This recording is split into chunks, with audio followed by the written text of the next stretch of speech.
Okay, Scorpio natives, you guys are doing this eclipse in the 3-9 with the emphasis being on the third house, which is communication, agreements, contracts, transportation, siblings, neighbors, short distance travel, etc., etc. And there is some minor energy up in your house of education and spirituality. And so when we look, though, down at the third house, look at what we have. We have it chock full of planets right now. That means that this is a complete transformation of how you are communicating, not just with other people, but with yourself. And so are you really just doing negative thinking? Are you needing to learn how to communicate with people who are of, in different departments? Maybe they are different nationalities. Maybe they come from different backgrounds. But all of this, you have the ability to do this. This is also about how to impart information. So that is, do you know how to say good news as well as bad news? How do you have those difficult conversations? Now, this is a lunar eclipse, and a lunar eclipse is the moon, which is your needs and your desires, which normally interacts with the sun, which is your sense of self, and the sun lights up that moon, but now it's blocked by the earth, and the earth is all those mundane things that get in the way, scheduling issues, the fact that it's laundry day, or that you have to go to the grocery store, or those sort of things. And so this lunar eclipse is about you overcoming those scheduling problems to spend more time looking at that. This also could be that you're writing, or that you're teaching, or that you're tutoring, or maybe you're taking a test to prepare for some sort of entering school or a new job, certification, licensing, or things like that. So there's a great deal of focus on all of these things. Now, at the same time, Saturn is making an inconjunct to that north node up in your house of resources from others. And so this is you maybe saying to yourself, there are lots of resources that I could be getting from other people, but I'm not availing myself of those. Maybe you're very focused on doing things yourself and not looking at all of the things that people could be helping you with. Maybe you don't want to tell people that you need the help, but all of these things are an obstacle right now. And this is an inconjunct, so it says to make an adjustment. The Saturn says here that all of these things can be very challenging, but here you have a way out. By just making an adjustment, you could have people lined up to help you. So this would be recommended. Now, very interestingly, the Mars in Aries is in your house of daily routines and habits. And so here you go, Mars, which is in Aries, which says take action, take direct action, don't stop at anything, just go, go, go, is in this area of productivity. And so anything that you can learn now about being more effective in your action, of letting go of things that don't really serve you, of delegating what you should not be doing that you could pay somebody else to do, or even eliminating excess work, busy work, things like that, or eliminating those things that you do every day, maybe that cause procrastination. This Mars is here to help you with. Now, this Mars is going to go retrograde in September, and it's going to bring back all of the opportunities, everything that you missed doing. And so you may start on a path of being more productive and be productive for weeks or even a couple of months, but then you're going to fall off of that, and yay, then Mars retrograde comes along and puts you back on track.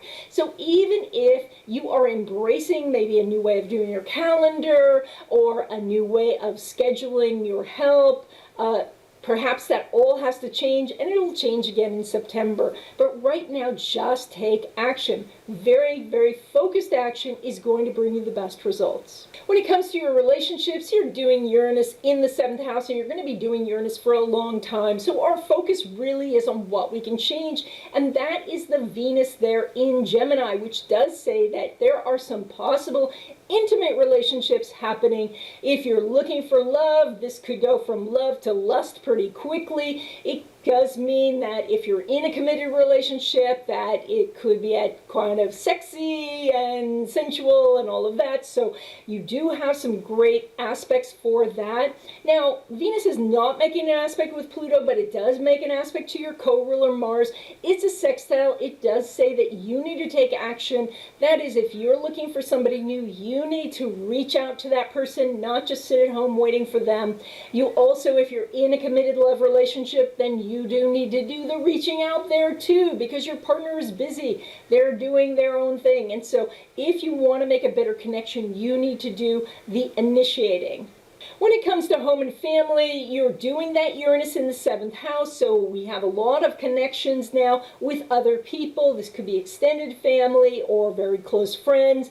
We also have some connections with the neighborhood itself, because Saturn is right on that 4th house cusp, and it also is the co-ruler of Aquarius. So this says that there may be some problems in the neighborhood that you want to solve. Maybe there's some noise issues, or you feel that, people are going over your border or something like that. So there are some difficulties definitely happening there, but they are solvable, because remember, the Saturn is connected to that north node by inconjunct. It just says to get out of your comfort zone. Maybe that means speaking to somebody about it. Maybe it means that you close a window or something like that, but you can make an adjustment and make things better. Now, it also does say that maybe you want to work on some decluttering projects or move furniture around a little bit to get a better flow. That Saturn and the Uranus there says changes there will make things better. So when it comes to your career, it's ruled by the Sun up in the 9th house, which could mean that you're doing some sort of certification or relicensing. It could mean that you're in school and that is your career, or you're juggling school and work. It also means that careers that are in writing, teaching, publishing, anything legal or spiritual are going to excel, so that's really good. But otherwise, the Sun is not making great aspects with your chart, and so career is not your big focus right now. Really look at other areas that are going to need your attention. Just let the career just go along as it's been going. You may not find many opportunities for a new job right now, so you just want to stay put. If you are looking for a new job, this does say that any sort of test or certification or pre-qualifying that you can do ahead of time is going to benefit you. It also says that the more recommendations that you get from past coworkers or past bosses is really going to assist you. Your house of money is pulling money from that Jupiter in the 3rd house, which does say money is made through communication, transportation, writing, teaching, publishing, and it is really very close to that Pluto. So it is saying really focus on what your true ambitions are. Take action in that direction. That those seeds that you plant could really bring you money in the future. It also does say, because it's Sagittarius and there's no planets there except for the South Node, that you may feel a little too free with your money. Allow that Pluto to help you out, and that is if you pay more attention to your money, if you watch the income and the outgo, if you write it down, if you really consider what you're spending on, you are going to amass more money. When we look at your house of resources from others, we have Venus and the North Node there. The Venus says that money that could come from a passive income source like dividends, residuals, royalties, affiliate income, all of those things can come in. It does seem like it's dribbling in some little amounts here and there, but it is building, and so that's a good sign to keep expanding it. It also says that money derived from a business, a partnership, or a family business is going to do really well, that you're going to have a substantial increase in that energy, so that's fantastic.